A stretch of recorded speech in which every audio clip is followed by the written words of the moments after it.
임기라고 하는 거는 취임하면서 국민들과의 한 약속이니까 어떤 압력이 있더라도 제가 할 소임은 다 할 생각입니다.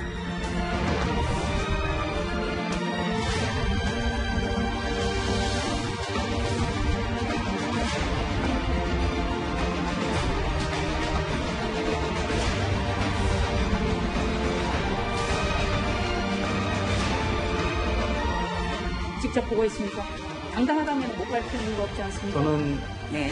문재인 대통령께서 부족한 저를 예. 지금까지 쭉 보셨던 것처럼 여당은 사실상 검찰 해체로까지 불리는 이 중수청법을 굽힐 의사가 없어 보입니다. 임기 내 정권 수사로 현 정권과 갈등을 빚었던 윤석열 총장으로서는 글쎄요, 더 이상 물러날 곳이 없는 셈인데요. 검찰 내부에서는 윤 총장이 직을 걸고 마지막 반기에 나설 것이라는 얘기까지 나오고 있습니다. 임명장 받을 때 대통령께서 살아있는 권력도 좀 제대로 좀 엄정하게 수사하라 이런 말 기억하고 계시죠? 아직도? 네, 뭐 그때뿐만이 아니라 지금도 여전히 같은 생각이시라고 저는 생각합니다. 그런데 우리 총장님 뜻과 함께 했던 살아있는 권력 수사든 에이스 검사들 전부 지금 지방에 자천이 되고 어떻게 생각하세요? 힘이 있는 사람에 대한 그 수사는 굉장히 힘들고 어렵습니다. 여러 가지 불이익도 각오해야 되는 게 맞긴 한데 제가 임기 동안 할 일 충실하게 하는 것이 임명권자에 대한 것뿐만이 아니라 국민들에 대한 책무라고 생각하고 흔들림 없이 제 소임을 다할 생각입니다. 윤 총장 과거 목소리도 참 오랜만에 들었습니다. 장혜철 평론가님, 오늘 일부 보도에 따르면 야당 일부 의원들이 지금 밀어붙이고 있는 중수청법 있잖아요. 이른바 검찰 분리법.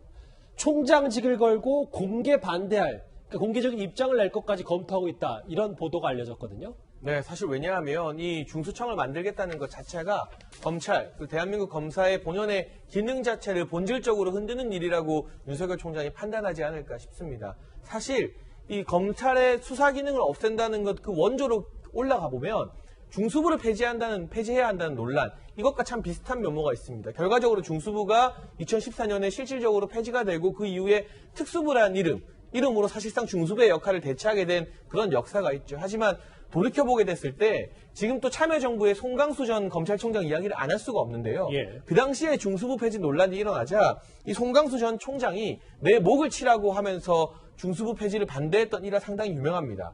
결과적으로 당시 참여정부에서 중수부 폐지를 접을 수밖에 없었고요. 그 뒤에 어떤 일이 벌어졌느냐. 이 송강수 검찰 체제에서 대선 자금 특별수사에 들어가서 지금 우리가 다 아는 사람인 안희정 전 지사를 비롯해서 여러 굵직한 이 노무현 정부의 오른팔과 왼팔이었던 핵심 인사들을 줄줄이 구속시키는 성과를 만들어냈습니다.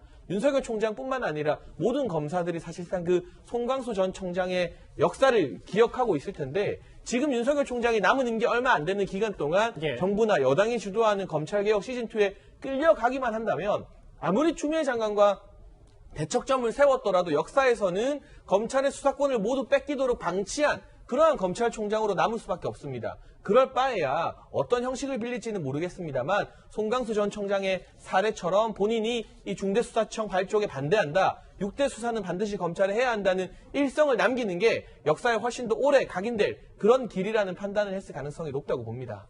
중대 결단을 내릴 가능성도 있다. 일부 보도긴 한데 실제로 이 권력 수사는 검찰을 해체하겠다는 의도다. 윤 총장은 중수청법을 뭐 이렇게 받아들이는 것 같은데요. 김관욱 교수님, 정말 직을 걸고 윤 총장이 공개적인 메시지를 내놓을 거다 이렇게 보십니까? 저는 사표를 쓸 거였으면 진즉에 썼어야 된다. 지금 뭐 사실 이게 검찰개혁 시즌2거든요. 예. 1에서부터 이미 이제 검찰의 권한을 상당히 내려놓는 작업들이 있었어요. 그거는 검찰개혁으로 받아들이고 이 부분은 검찰개혁이 아니다라고 얘기하는 것도 논리적 모순이 있는 거죠. 아하. 그리고 이렇게 기소와 수사권을 분리한다는 그런 어떤 주장이 제기되면 그것이 윤석열 총장의 의견이 아니다라 그러면 지금은 사퇴의 시간이 아니라 설득이고 논쟁의 시간이 돼야 된다. 그러니까 왜 이것이 사실상 6대 범죄 혐의에 대해서는 검찰이 수사권을 계속해서 가져야 되는지를 설명하고 설득하고 논쟁을 벌이는 그런 시간으로 해서 그런 어떤 논쟁 속에서 그 이제 정당성을 확보하는 것이 맞는 것이지 네. 여기서 당장에 뭐 입법부 권한을 행사하는 거거든요.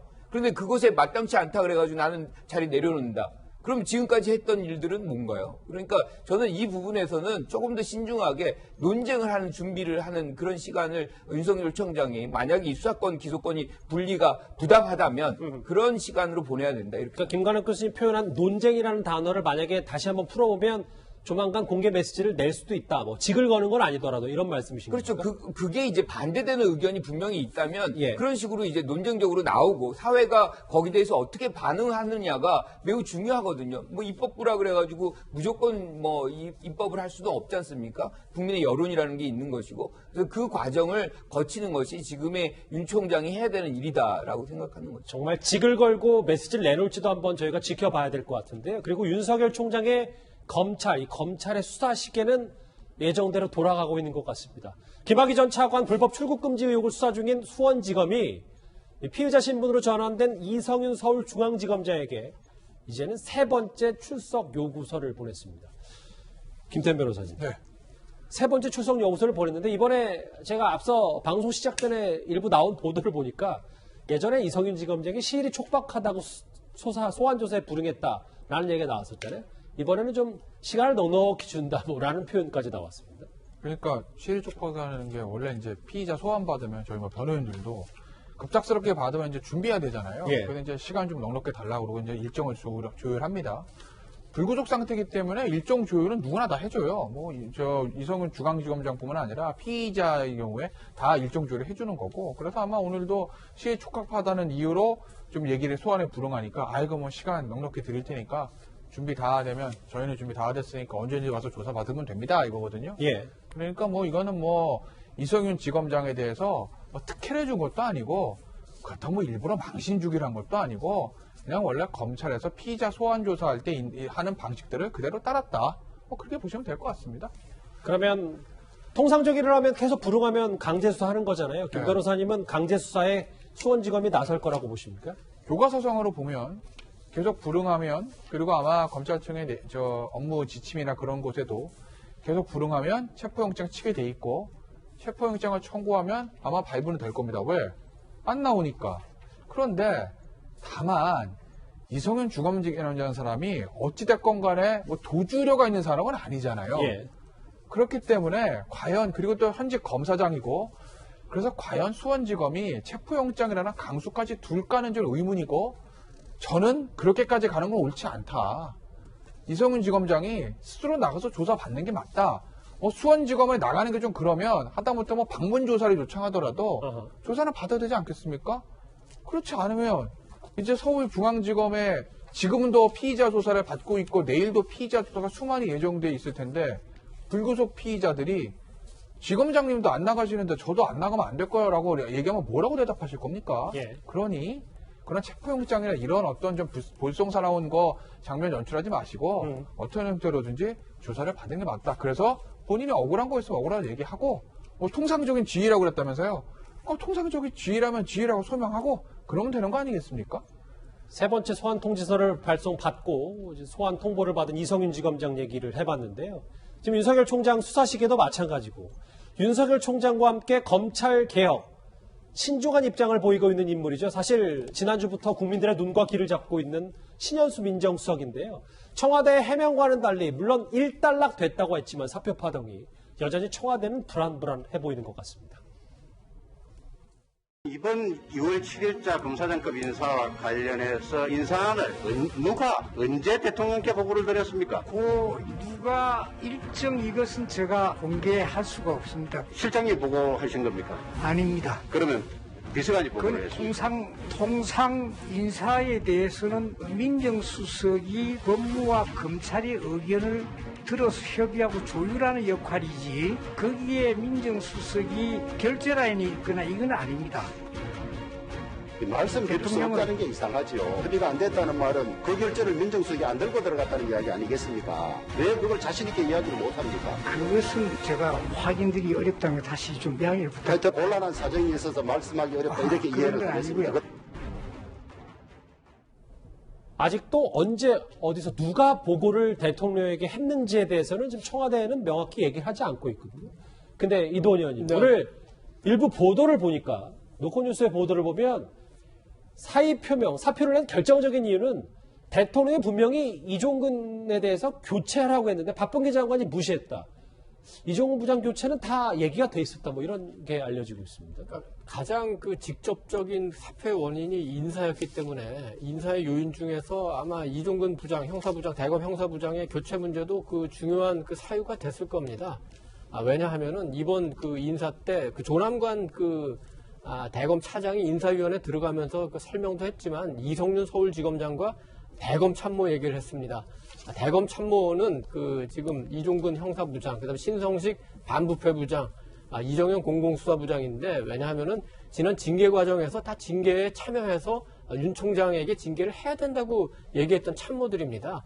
그렇다면 그런 참모들이 계속 검찰총장을 보좌하는 거는 적절치가 않다. 이런 것이 합리적인 얘기죠. 특히 이제 이종근 형사부장은 이제 부인이 법무부의 박은정 감찰 담당관 아닙니까? 두 분이 특히 징계위에서 중요한 역할을 했기 때문에 특별히 이렇게 했을 수는 있지만 이종근 부장만 찍어서 이렇게 된 건지 뭐 그거는 좀 더 봐야 될 것 같습니다. 그런데 신현수 수석의 이제 사의가 단순히 인사뿐만이 아니라 우리가 조금 전에 논의했던 중대범죄 수사청의 설치 문제라든지 아니면 청와대 특별감찰관 문제라든지 국정원의 전 정권에서의 사찰 문제를 청와대가 어떤 언급을 하는 거 이런 문제들이 다 엮여 있기 때문에 네. 뭐 하나만 봐서 뭐 이종근 형사부장 때문에 사표를 냈다 이렇게 보는 거는 좀 무리가 있는 것 같고 아마도 지난주에 목금 토일 신현수 수석이 휴가를 가지 않았습니까? 네. 아마 수요일 날 사무실을 다 정리를 한 것 같습니다. 그러니까 짐을 다 뺀 거죠. 그리고 짐을 다시 지금 가지고 들어간 게 아닌 것 같아요. 그래서 지금 현재 상황은 사표를 내고 사표가 수리되기를 기다리면서 수리는 안 됐기 때문에 공무원으로서 최소한의 자리를 지키고 이런 상황이 아닌가 싶습니다. 예.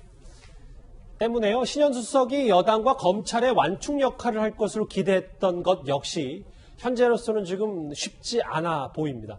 여전히 신현수 수석의 거취 여부가 가장 큰 변수로 남았습니다.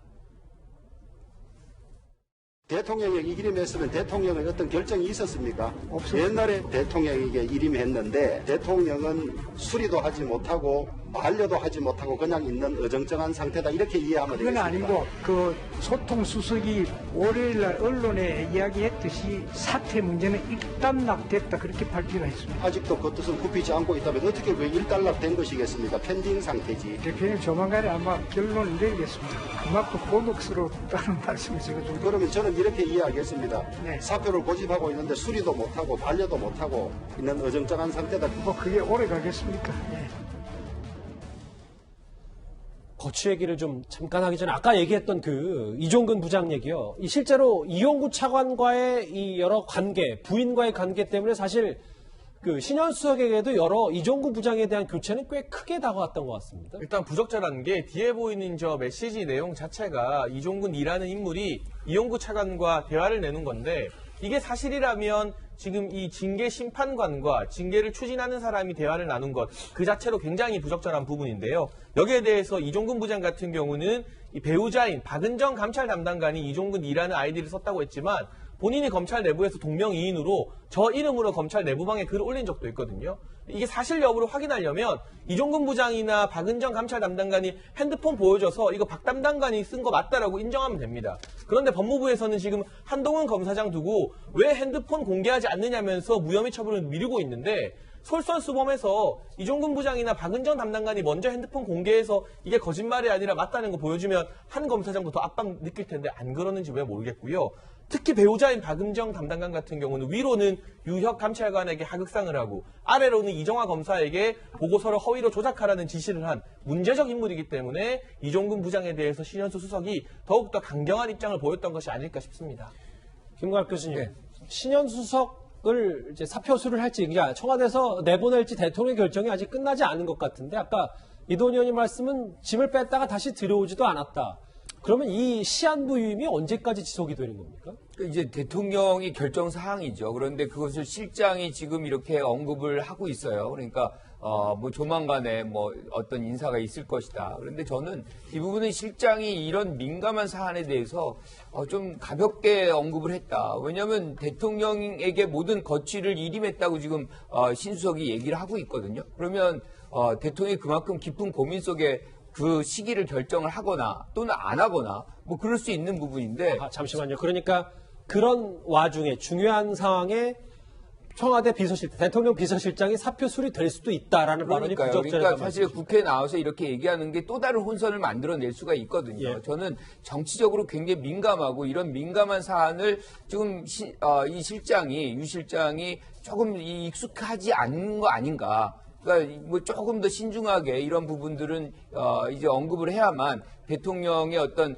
인사권 이제 그 과정이 좀 더 자율적으로 이루어질 수 있겠다 이렇게 생각합니다. 신현수 수석의 사의파동으로 시작된 뭐 검찰개혁 속도 조절론이라든지 여당 강경파의 연이은 목소리 저희가 큰 흐름을 하나하나 주제로 정리를 해봤습니다.